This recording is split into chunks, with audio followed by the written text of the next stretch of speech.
el acuerdo en la reforma de la ley de vivienda que va a topar los alquileres en zonas con poca oferta es la llave que ha permitido cerrar ese acuerdo presupuestario entre PSOE y Podemos para aprobar el anteproyecto de ley. Pero además de esa reforma legal de la ley de alquiler de vivienda, hay también un bono para pagar la vivienda.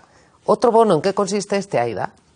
Pues Ana, el Ejecutivo de Pedro Sánchez no ha dado muchos detalles sobre este bono joven para el alquiler, pero lo que sí que sabemos es que estará dotado con 250 euros al mes durante un periodo inicial de 2 años. Va dirigido, aquí lo tenemos, a jóvenes de entre 18 y 35 años que tienen un trabajo pero que cobran menos de 23.725 euros anuales. El Gobierno destinará más de 200 millones de euros en 2022 para esta ayuda, con la que pretende beneficiar a entre 40 y 50.000 jóvenes. Además, el bono no estará limitado por el precio del contrato de alquiler, pero sigue siendo una incógnita si quienes viven en pisos compartidos podrán acceder a esa ayuda.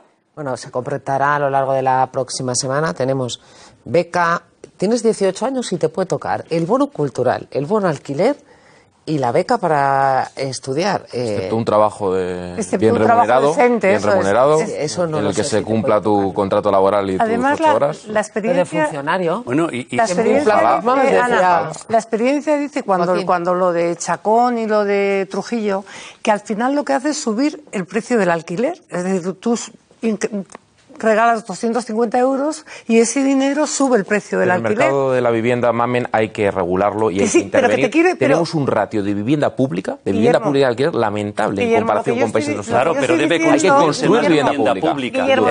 ¿Para alquilar o para vender? En alquiler se ha hecho en algunas comunidades autónomas bien, es decir, incluso en alquiler al 100%. Hay que construir parques de vivienda pública.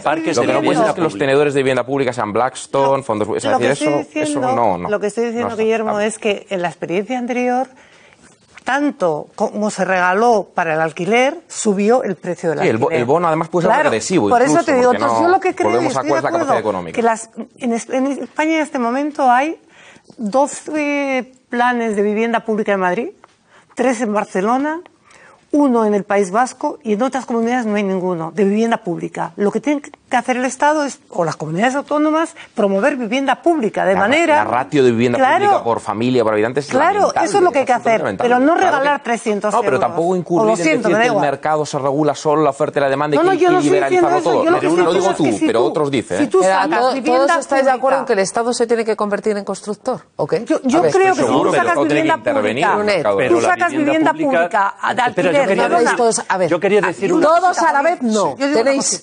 Tú sacas vivienda pública en alquiler a precio bajo, eso sí te regula el mercado. En alquiler. Pero eso es un Estado que interviene. Joaquín. No, que a mí no me salen las cuentas, porque si tú le das 6.000 euros a un joven durante 2 años, 200 millones dan para 33.000 jóvenes.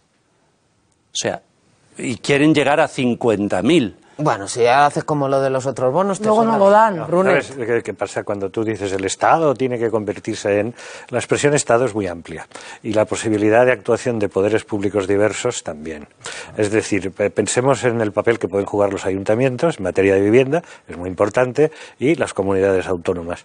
Yo lo que creo es que, aunque hablemos de la posibilidad de intervenir en el mercado, hay que hacerlo siempre con mucha prudencia. Y el Tribunal Constitucional, que todavía no se ha metido de lleno y tiene una ley recurrida que está en vigor en Cataluña, veremos lo que dice, porque advertencias ya ha lanzado, en el sentido de que hay un derecho que es constitucional, que es el derecho a la propiedad, y que por tanto, respecto de los alquileres en concreto, quien quiera regular en exceso se va a estrellar. La social económica, que es el derecho de vivienda, que debería ser un verdadero derecho fundamental. Si estamos en un Estado social. Pero con eso me recuerdas a Anguita. Veremos si la ley... No me siento incómodo de que te recuerde Anguita. No me voy a enfadar. Decía que había derechos ejecutivos inmediatos y ese no lo es. Ese no es un derecho, pero debería ser un derecho fundamental en términos políticos. Bueno, pero entonces tendremos que cambiar la Constitución. Bueno, claro, pero en un Estado social... El derecho a la propiedad también colisionan de algún modo. Ningún gobierno se apuntará a lo de pisos para todos. Seguro. Inquilinos, promotores, propietarios, ¿cómo les afecta esta prometida reforma de la ley de vivienda? Serán ellos los que estén aquí. Inmediatamente después de la publicidad nos vamos a colocar a pie de calle. Hablamos con ellos. A pie de playa estamos también. Esto es Galicia, Sansenjo, Las playas y los hoteles ya están con alta ocupación en este puente del Pilar. Contentísimos, ¿no? Estamos completos. Estos días del puente estamos completos, estamos al 100%. Estamos deseando ver la calle todos, que llevamos casi 2 años sin verla, prácticamente. A ver, este pueblo es un pueblo maravilloso. Venía a pasar el puente, por aquí, por Galicia. Estamos haciendo ruta. Beber bien, disfrutar del tiempo. También don Felipe se ha ido hoy al mar. El rey ha navegado en Cádiz, en la regata de catamaranes que lleva su nombre.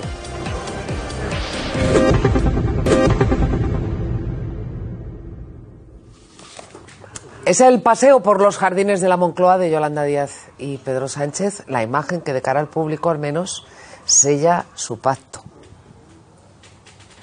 Pacto para modificar la ley de vivienda. Un paseo como este es el que dieron el propio Sánchez y Quintorra.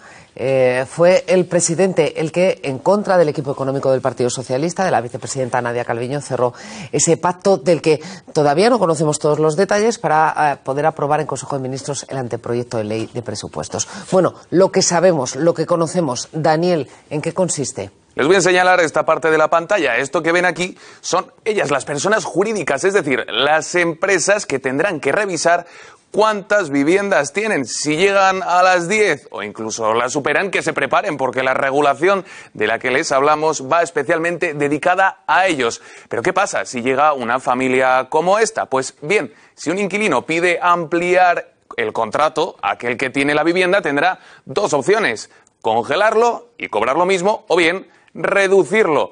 Y se planteará la pregunta, oye, ¿sale ganando? Bueno, pues el gobierno no entra en eso, pero sí promete bonificaciones fiscales.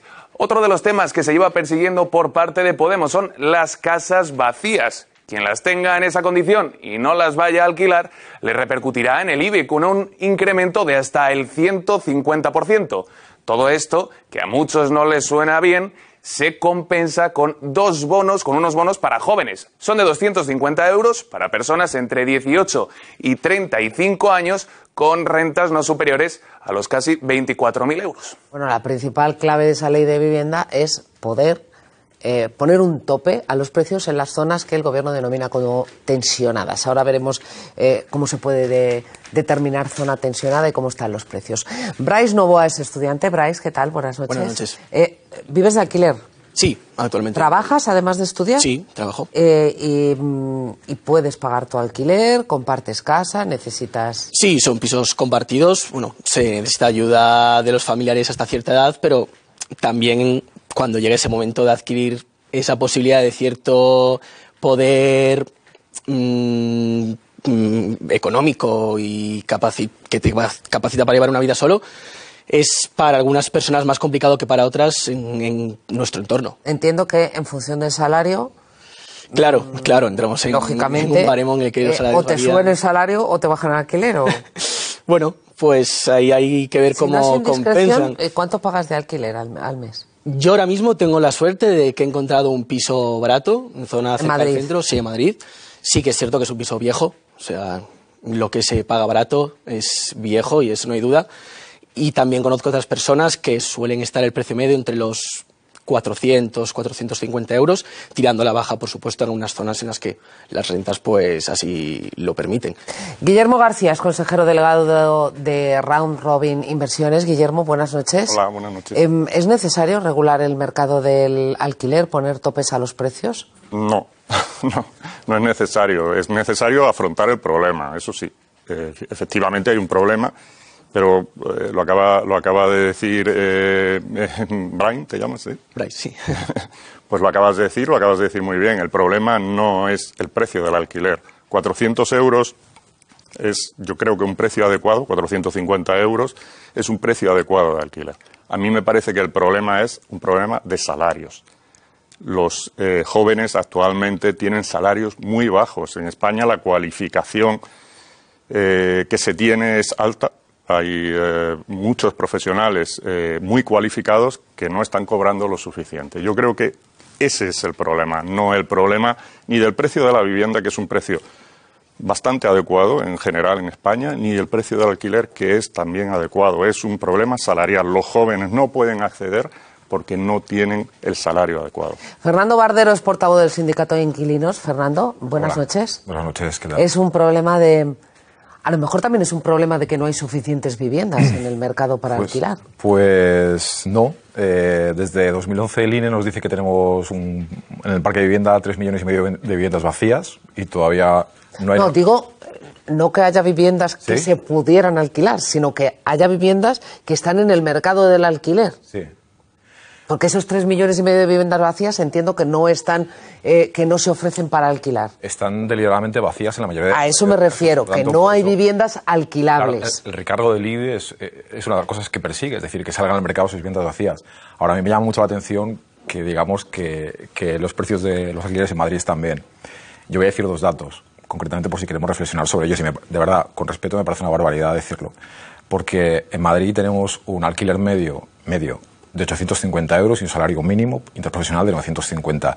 Y eso sin contar los gastos de suministros que lleva una vivienda. Es decir, a quien les haga las cuentas, que nos llame y nos explique cuál es la fórmula, ¿no? Y por otro lado, aquí hay que empezar con una cosa muy básica, que no es una opinión, es un dato y es incontestable. Los precios en el alquiler han subido, concretamente desde 2013. Hemos tenido una diferencia de 9 euros el metro cuadrado de media en Madrid hasta los 15, a los que hemos llegado un poquito antes de la pandemia. Eso no solamente es una subida desproporcionada, sino que está totalmente fuera de lo que ha subido la vida, el IPC, los sueldos y en general los precios del resto de las cosas. Si eso no es una burbuja arrendaticia, y eso no significa que durante 8 años todo el que ha tenido una vivienda de arrendamiento profesional o particular ha sacado una plusvalía exagerada y muy por encima de lo que debería haber sacado y lo que sacaría cualquier otra persona que arriende otro tipo de bien, que nos lo expliquen. Guillermo, te dejo contestar, pero déjame que presente antes a Alejandro Rosillo, es abogado, y me gustaría que me dijeras por qué los propietarios de esas 3 millones de viviendas no las sacan al mercado del alquiler. Pero antes, por alusiones, Guillermo, contesta y te pregunto a ti. No, sí, contesto. El problema del precio, tanto del alquiler como de la vivienda, sería un problema efectivamente que no atendiese al valor que ha generado el proceso industrial de fabricación. Es decir, si yo tengo, por ejemplo, un monopolio y digo, tengo todas mi producto en monopolio y le voy a poner el precio que yo quiera, lo que dices tendría razón de ser. No es el caso. La estructura de propiedad en España es absolutamente atomizada. Aquí no hay un monopolio, nadie se pone de acuerdo para poner esos precios. La realidad es que el precio atiende al valor. Industrialmente es muy costoso hacer una vivienda. Yo creo que tú, como persona que se dedica al sector económico, entenderá que a mí me dan igual las razones, pero que es una anomalía que en 8 años la vivienda crezca el alquiler un 50%, mientras el resto de los factores económicos no lo hacen, incluso los sueldos se retraen. Es decir, a mí me da igual cuál sea el motivo, pero a mí me parece que... Con el salario estoy absolutamente de acuerdo. Creo que habrá economistas Tienes toda la razón. Que estén retorciendo en casa. No han seguido la evolución que debían. Vale, luego entonces habrá algún motivo por el que solamente la vivienda... El alquiler de la vivienda normalmente se pone en atención al valor del producto. El valor del producto de una vivienda, 250.000 euros en Madrid, de media, ¿no? Podemos poner eso como media de valor de la vivienda en Madrid. Y luego, ¿cómo se puede calcular un alquiler que sea o no rentable? Pues actualmente estamos hablando de un 3,5% de rentabilidad del alquiler. No es nada desorbitado. Si lo pones en comparación con otras ciudades europeas, en Madrid, porque estamos hablando ahora de Madrid, porque en otras zonas de España es baratísimo respecto a otros lugares de Europa. Alejandro, me gustaría escuchar también tu opinión. Hablaba Fernando de muchas viviendas vacías. Puede ser un problema de valor de la vivienda, puede ser un problema de salarios. Es decir, yo creo que aquí lo primero que nos estamos dando cuenta es que el asunto no es tan fácil de resolver. Es un problema complejo poliédrico. Porque también es un problema de oferta y demanda. Puede haber muchas viviendas que por dinero no van a dejar de salir al mercado. ¿Y por qué no salen al mercado del alquiler? Porque si aumenta la oferta con una demanda igual, lógicamente los precios tendrían que bajar. Bueno, yo creo que también hay un problema de seguridad jurídica, no falta de seguridad jurídica para los propietarios. Estamos siempre con el eterno problema de los desahucios por falta de pago y tenemos unos juzgados civiles pues que no están a la altura porque por medios humanos, económicos, etcétera, pues no se pueden cumplir los plazos procesales y muchas veces el propietario pues tiene el temor de si esa vivienda la va a alquilar, qué problemas va a tener, voy a cobrar la renta, no voy a cobrar la renta, si no la cobro podré desahuciarle o no, habrá desperfectos o no, y eso es uno de tantos problemas, porque yo creo que hay que tener presente que efectivamente esta es una cuestión multifactorial, o podríamos entrar a valorar de el problema es en toda España o en zonas concretas. A lo mejor en Madrid el problema es especialmente grave porque hay una presión demográfica que quizás no haya ni en Guadalajara, ni en Toledo, ni en Ávila. Sí, no es lo mismo cobrar 900 euros en un pueblo de Castilla y León que cobrarlos y tener que vivir en el centro de Madrid. Obviamente ha sacado un término, o sea, ha sacado un factor muy importante que a mí me interesa muchísimo, que es la inseguridad jurídica, porque además es una palabra de moda ahora, es decir, cuando siempre que hablamos de vivienda hablamos de inseguridad jurídica. A mí me gustaría saber exactamente cómo puede haber inseguridad jurídica, porque entiendo que en este caso nos estamos refiriendo, como has comentado, al impago.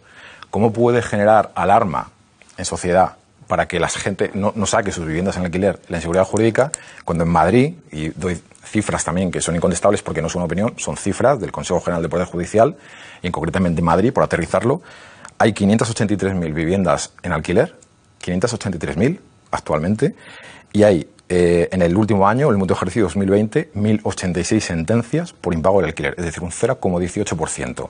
Es decir, hay un mogollón de cosas mucho más probables que te pasen cuando sales a la calle a que tú alquiles tu vivienda y entres en un impago. ¿Cómo puede generar eso alarma social e inseguridad jurídica cuando no digo que sea una anécdota porque a quien le toque pues no mola, pero cómo puede generar eso esta alarma social? Alejandro.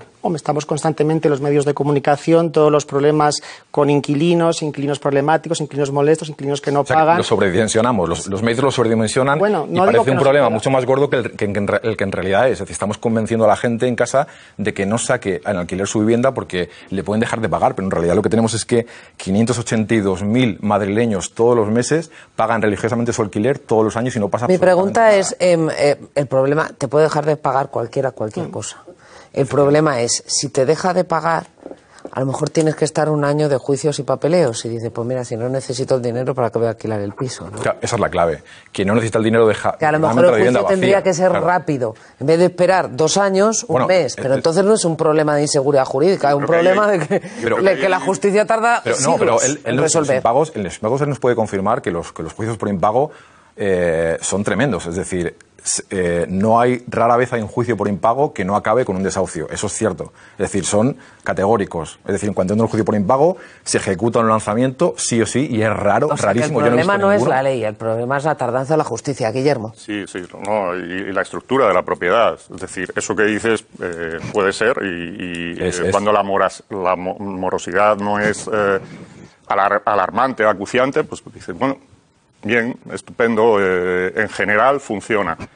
Pero cuando tú eres el propietario de una vivienda que pones en alquiler, de una sola vivienda que pones en alquiler y te toca, pues de repente tienes todo tu patrimonio encharcado. Pero no estamos hablando de esos casos, porque el que tiene una sola vivienda y la necesita para complementar su sueldo o pagar la residencia de la abuela o lo que sea, estos casos que a veces nos comentan los medios, esa persona, haya riesgo o no se puede permitir el lujo de dejarla vacía. No es ese tipo de perfil que le está dejando vacía. Sino que le sobran viviendas. El problema que tiene es un problema de desahucio. Si tú tardas un año y tienes improductiva una vivienda que has comprado, que tienes pues como patrimonio, que tienes que pagar una hipoteca probablemente y tal, y la tienes improductiva un año, y estoy siendo generoso, porque ahí lo sufro muchas veces y no es un año, son 2 años, 2 años y medio. Pero desde el sector tú nos puedes confirmar una cosa. Desde 2013, y después del pinchazo de la burbuja, no solamente son los fondos de inversión los que han comprado, los que han invertido en vivienda. Aquí ha habido una clase media con poder adquisitivo alto que ha invertido en vivienda y que ahora lo que ha hecho ha sido invertir en vivienda para hacer lo mismo que hacen los fondos de inversión, que es esperar a que la vivienda vuelva a subir lo suficiente para venderla y ganar, que eso en mi pueblo es especulación de manual. Bueno, que algo sea especulativo no significa que sea malo. Si es con un derecho humano, sí, porque cuando la vivienda no es una opción. Acciones de una sociedad las compras no para que baje. No son imprescindibles para vivir, no son imprescindibles, la vivienda Quiero escuchar también tu opinión, Bryce. Sin embargo, yo creo que en el caso, hablando de impagos o inquilinos indexados en este caso, hablando de los jóvenes, yo creo creo que es bastante menor la proporción, en parte porque se establece de cierta forma con los propietarios una relación de cercanía, aunque no sea en todos los casos, y en ese caso de impagos yo entre jóvenes lo he visto muy poco. Pensemos que en muchos casos, por ejemplo, que un joven tiene que alquilar una vivienda, si esa vivienda está gestionada por una inmobiliaria, en la mayoría de los casos, en el caso de Madrid, por ejemplo, esa inmobiliaria cobra un fee, una comisión de... ¿Cuándo te cobran de comisión? Yo no he pagado comisión porque he gestionado con particular, pero conozco a personas que han pagado hasta una mensualidad y media. No sé si las empresas que se están multiplicando o por lo menos tienen más visibilidad. Estas que te dicen, déjame la vivienda a mí, yo te la alquilo, te garantizo el alquiler todos los meses, ¿están favoreciendo que haya más oferta en el mercado, Alejandro? Bueno, quizá, pero no, yo creo que muchos... Pues si el inquilino no te paga la empresa a la que tú le has dejado el piso, de tú alquílamelo, a mí me dan mi renta y apáñatelas como puedas. Hombre, está claro que eso para el propietario es lo más cómodo, pero quizá no sea un mecanismo que esté extendido en la generalidad de casos, bajo mi punto de vista. O sea, que eso es una opción minoritaria, sí. Claro, porque entiendo que esas empresas cobran una parte, se llevan una comisión, lógicamente, es su negocio. Sí, claro, esas empresas cobran una comisión que además es bastante alta, ¿no? Entonces, en realidad es un aseguramiento del alquiler. Si entras en ese juego, tienes que ceder parte de tu precio, evidentemente. Hablabais de precios, y es verdad que todos vivimos en Madrid, pero Madrid es una realidad que difiere mucho de muchas otras partes de España. Madrid es una ciudad muy dinámica a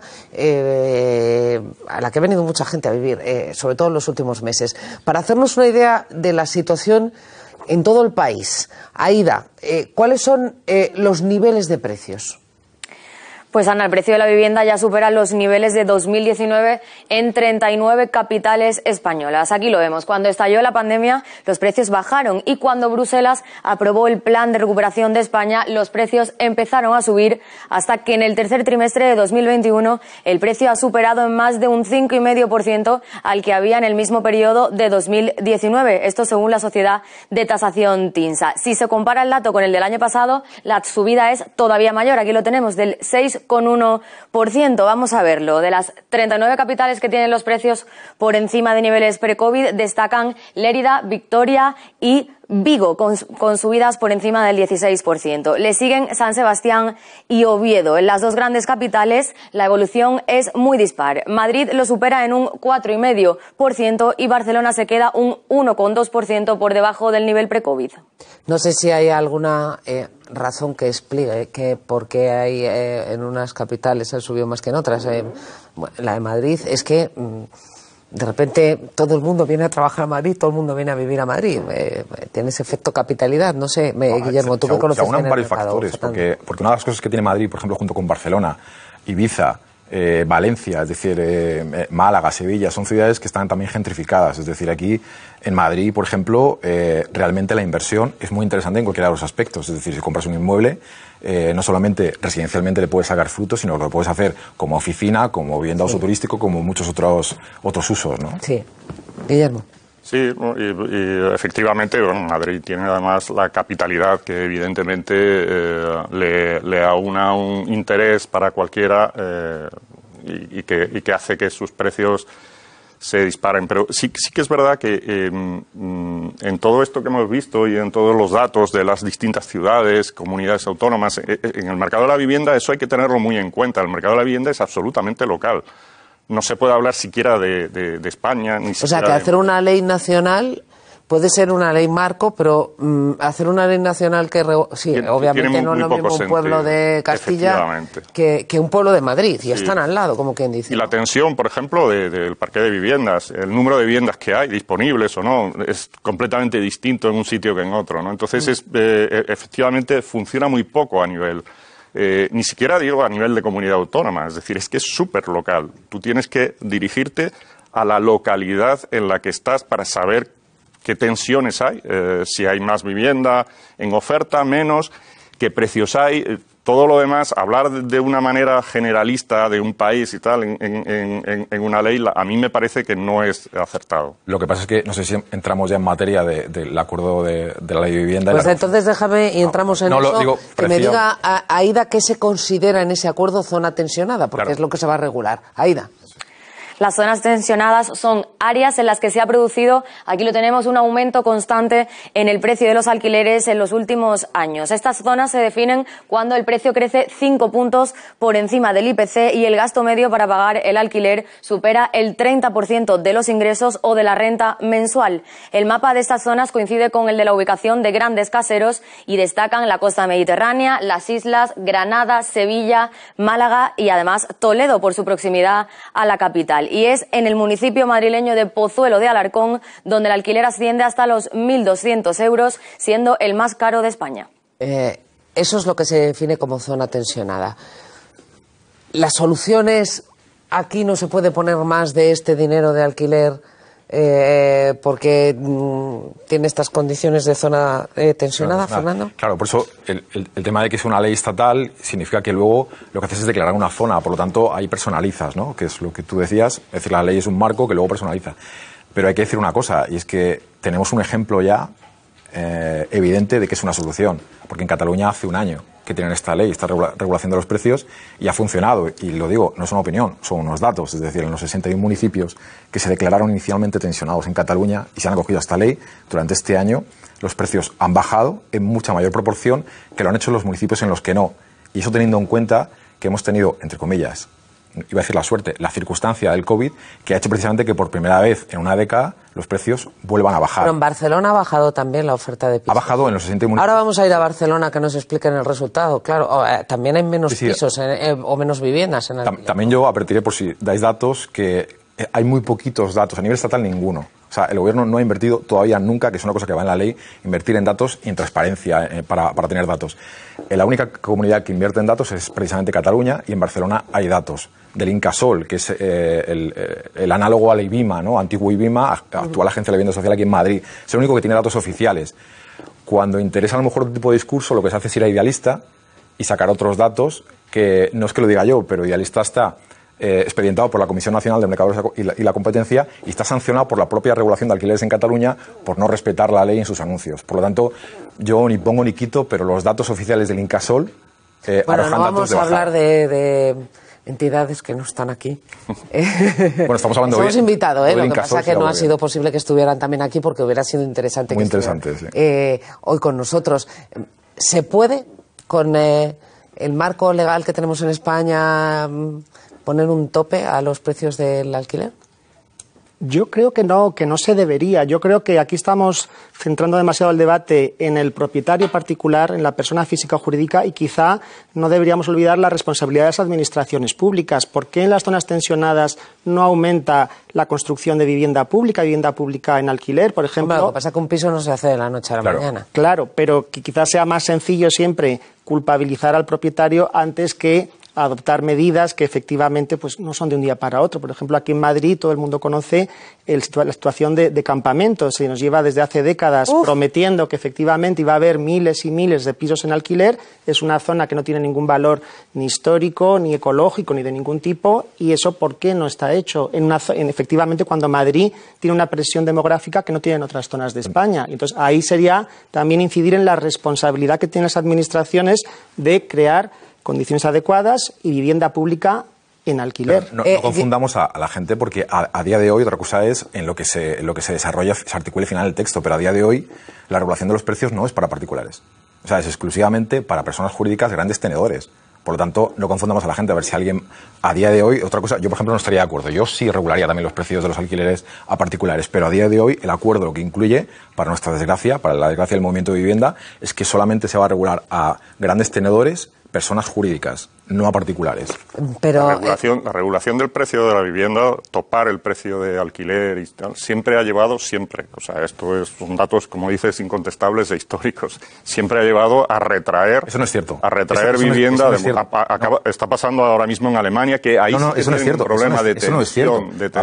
A ver, déjame, Guillermo, terminar el argumento y ahora le contestas, Fernando. Sí, digo que en Alemania ha pasado, en Berlín se han regulado los precios, ha sido por una cuestión legal, porque la han retirado, el Tribunal Constitucional allí ha declarado que no se podía topar los precios y bueno. El caso es que siempre ha pasado, pero es que en España ya pasó. Nosotros tuvimos una regulación franquista que topó los precios, absolutamente, que era la tácita reconducción.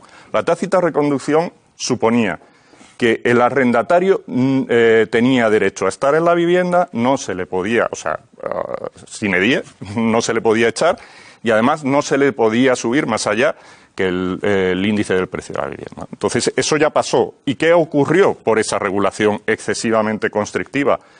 Pues que España, paradójicamente, consiguió que fuera el país de toda Europa con menos parque de vivienda en alquiler. A ver, Fernando, contesta y después Alejandro. A mí me encantaría que debatiésemos, pero con los datos correctos y la historia correcta, nos guste o no nos guste. Es decir, lo que acabas de decir no es cierto. En Alemania, los precios, en Berlín ha habido una regulación concreta de la ciudad, pero en Alemania, a nivel estatal, están regulados desde hace décadas. Lo están en Dinamarca, lo están en muchos otros países donde lleva décadas funcionando, y son precisamente ese tipo de países de los que no escuchamos hablar problemas de alquileres, también porque tienen un buen parque público de vivienda. Pero en cualquier caso, esa obsesión por irnos pues, lo más lejos posible para ver cómo funcionan las cosas no nos hace falta, porque en Cataluña, repito, tenemos una experiencia fresca y actual que es de bajada de los precios con una regulación. No está funcionando, o sea, perdona, Cataluña no está funcionando, se está retrayendo el mercado, están retirando viviendas, están retirando viviendas. ¿Estás diciendo que el Incasol está mintiendo cuando dice que en este ejercicio con regulación se han batido firmas récord de contratos con respecto a los ejercicios anteriores? ¿Tú estás diciendo que ese organismo público está mintiendo al decir que no solo han bajado los precios, sino que se han firmado más contratos que anteriormente? Estoy diciendo que se están retirando viviendas. Pero es que el Incasol está diciendo que no. El Incasol dice, es un dato objetivo. No, el Incasol dice que no. Espera, Fernando, para que nuestros espectadores lo sepan, ¿qué es el Incasol? El Incasol es el Instituto del Suelo catalán. Es decir, es el que estudia, oficialmente, el que lleva los temas de vivienda, igual que aquí el antiguo IBIO. Vale. A ver, en la redacción, que nos miren los datos, por favor, que todavía nos quedan unos minutos para hablar de este tema. Querías hablar, ¿verdad? Bueno, es que yo creo que efectivamente en épocas pasadas todo el tema de alquileres de renta antigua pues fue bastante dañino para el mercado. También produjo pues el deterioro del patrimonio histórico de nuestros cascos, de nuestras ciudades, porque efectivamente el propietario no tenía dinero suficiente para realizar una adecuada conservación del inmueble y tampoco para pagar los impuestos. Ahora todavía no hemos entrado a debatir lo relativo a la subida del IBI, etcétera, etcétera, pero son datos que en principio pues son alarmantes y muchas veces también la imagen que quizás se dé en el exterior es negativa para la persona que a lo mejor desea comprar una vivienda, a lo mejor de fuera de España quiera comprar una vivienda en nuestro país, pues quizá la noticia o la imagen que se traslada no es del todo punto positiva, bajo mi punto de vista. Bryce. Fíjate, yo creo que llega un punto en que tantos datos de mercado, económicos y demás nos perdemos. Al final, la función de esta ley quizás sea apoyar a una gente más joven, de la edad que vaya dirigida, y yo creo que la cuestión para nosotros no es tanto esa subida de precios o regulación de mercado, sino más bien qué puedo hacer yo con mi poder adquisitivo. Es decir, porque, claro, accedes a una vivienda, tienes que pagar. Pero vuelvo al principio, es un problema mucho más complejo que solo la vivienda. Claro, exacto. Viene una vivienda, está bien pagar luz, alimentación, demás, y claro, con la situación actual y demás, todo influye en eso. Os hago una pregunta más, a ver si me da tiempo a una o dos más todavía.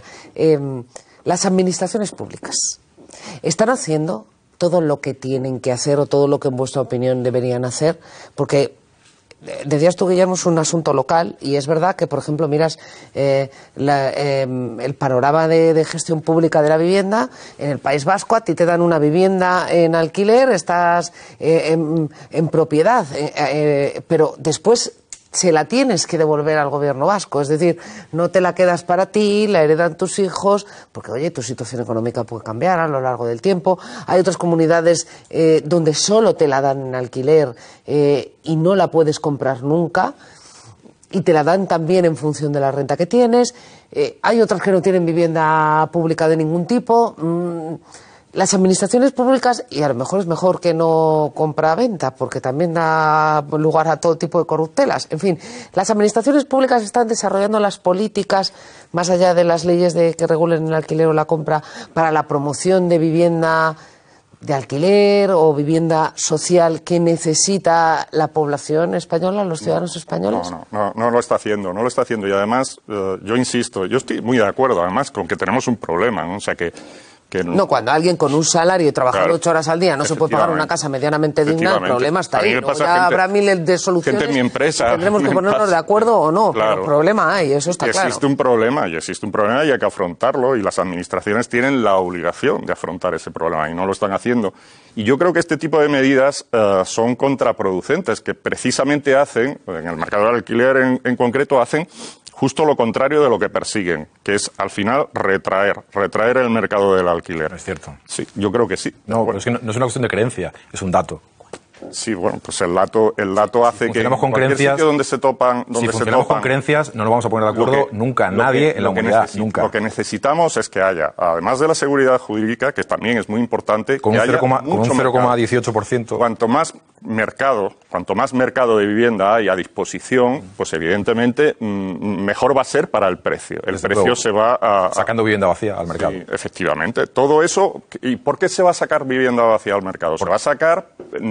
pues no porque se amenace a alguien y le diga te voy a subir los impuestos, se va a sacar porque el que la tenga va a decir tengo la seguridad de que si la alquilo y no me pagan, el arrendatario va en un plazo razonable, se va a ir. 0,18%. Pero es que yo también pienso, 0,18. vamos a ver, propietario de una vivienda, yo me pongo en el lugar de propietario de una vivienda vacía y digo, y si la quiero ahí porque a lo mejor pienso que un día se va a poner enfermo a alguno de mis padres y la voy a necesitar, y si resulta que no necesito el dinero y no quiero los quebraderos de cabeza que me da tener una vivienda alquilada, ¿por qué me tienen que obligar a sacarla? Bueno, realmente hay una cosa que ya está en las normas tributarias y es grabar. Esto de grabar el IBI ya existe. ¿Pero por qué me tienen que castigar con una vivienda que yo he pagado como el resto de propietarios, que puedo vivir en ella, yo sola, con 14, o que la quiero tener vacía para ir una vez al mes porque hace más fresco en verano? Cuidado, la vivienda vacía es una vivienda que no se utiliza ni siquiera como segunda vivienda.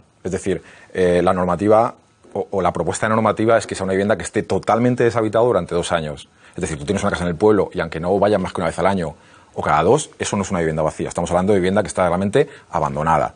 Y si tú la quieres recuperar, tienes tu vivienda puesta, la quieres recuperar, como has dicho, por un familiar, eso nos puede confirmar que hay en la LAO un artículo que dice que tienes un derecho especial a recuperarla para uso propio. Bueno, pero pongamos que es porque no quiero. Pues te voy a decir por qué. Te voy a decir por qué. Cuando empezó la pandemia, de repente necesitamos todos mascarillas y hubo un problema de abastecimiento. Y en ese momento salían, aparte de fakes, había mucho debate con el tema de quién las almacenaba, dónde estaban y por qué no había. Y por qué había gente que especulaba con ellas. En aquel momento una mascarilla, que era un objeto hasta ese momento... No, emergencia de salud pública, más claro agua. Y sin embargo, entendíamos perfectamente que no se podía retener un cargamento de mascarillas porque eran imprescindibles, y sin embargo llevamos años sin entender que la gente se está quedando en la calle y que está viviendo indignamente y que está asfixiada, una gran parte de la población está asfixiada por tener que pagar una renta y tener que quitarse de todos sus suministros básicos. Y esto, una última cosa, entronca mucho con lo que tú has dicho antes, que no sé si lo has dicho sin querer, pero entronca un poco con la lupa que hemos inoculado en sociedad ya, y es la lupa de lo económico. Y tú has dicho que es que, claro, la preocupación es por si alguien de fuera no se va a animar, por el contexto que tenemos aquí, a invertir en una vivienda, y eso nos preocupa. Pero no nos preocupa que los habitantes estén viviendo arraigados en su ciudad y tengan una vivienda digna, adecuada y asequible. Pero para eso es tremendo. Eso, desde el punto de vista humano, es tremendo. Tienen que estar las administraciones públicas para esas personas. No se puede siempre criminalizar al propietario particular y efectivamente la administración pues que dé un capotazo. Claro, y es lo que están haciendo las administraciones con este acuerdo de ley. Intervenir en un mercado que se ha escapado de las manos. Es que es lo que están haciendo. Lo que tienen que hacer no es eso, lo que tienen que hacer con urgencia. Es realizar nuevas promociones de vivienda en las zonas tensionadas, como por ejemplo Madrid, porque Madrid, como hemos dicho antes, recibe... Acaban de decir que no se hace de un día para otro. Se tarda muchísimo en construir un parque público de vivienda y, sobre todo, no hace falta ni construirlo, porque con 3,5 millones de viviendas vacías, con que solo un 10% realmente fuese utilizable, las administraciones podrían, en vez de construir, comprar, adquirir, que es mucho más barato y mucho más rápido. ¿Es factible que las administraciones públicas compren esas viviendas vacías, que muchas están en manos de los grandes tenedores, de los bancos? Porque es que se han embargado durante la crisis económica y se conviertan en caseros. En Alemania lo están haciendo, lo están recomprando, porque en su día lo vendieron y ahora lo están recomprando. En Berlín lo están haciendo. Se puede, efectivamente, se puede hacer. La administración pública puede hacer y debe, además. Es que debe. Cuando tú tienes un problema, tienes que enfrentarte a ello. Lo que no puedes es cargar en la propiedad privada la responsabilidad pública. Lo que tienes que hacer es afrontarlo, y yo creo que sí, que se debe. Sin embargo, yo creo que en este caso la comparación con otros países de Europa puede ser peligrosa porque la diferencia en sueldos y condiciones laborables en la mayoría de absolutamente, si te acuerdas, fue lo primero que te dije. Fue lo primero que te dije, absolutamente de acuerdo. Y claro, desde la perspectiva de la vivienda, pero yo creo que no debemos olvidarnos, sobre todo desde la perspectiva de una persona joven, que la vivienda es una de las referencias del estado de bienestar. Correcto. Me quedan muy pocos minutos y sí que quiero una conclusión de cada uno de vosotros, que no se convierta en debate, que sea ¿cómo creéis que va a evolucionar el mercado de la vivienda de alquiler? Pongamos a un año vista.